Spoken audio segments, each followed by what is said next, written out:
G'day, Greg.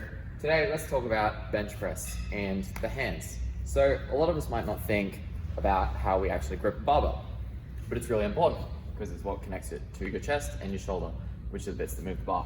So the main difference between what we're going to talk about today is how you grip the bar. So if you just look at my hand here, I've got a line there, and you can grab the bar like that, no problem at all.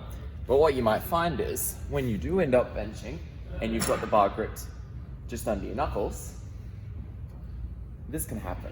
So you end up with the wrists that fall right back like that. And other than being really uncomfortable, it's just not as strong. So instead, let's take our hands and twist them into the bar. So what that's gonna look like is like so. So you're bringing the bar closer to your thumb and closer to your little finger. So you're setting up, getting tight, twisting your hands into the bar, and then unwrapping it like so. And now it's much stronger, much straighter, and your bench is going to thank you for it. All right, so that's our grip on the bench. Try it out. Talk to us if you need any extra tips.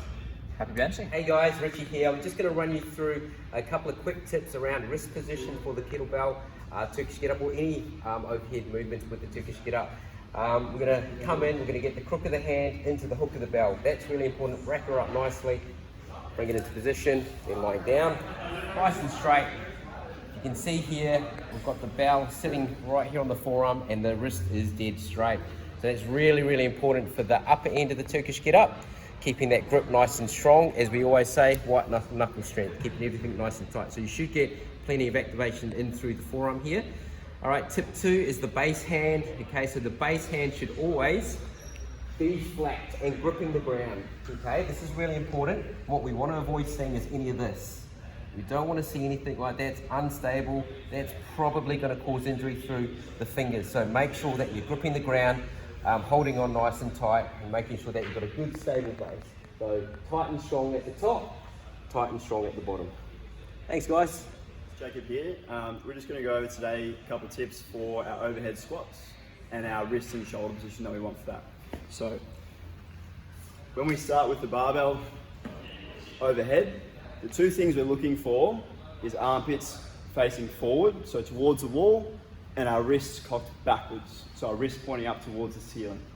You can see the difference from when I go from this position to here and I straighten out.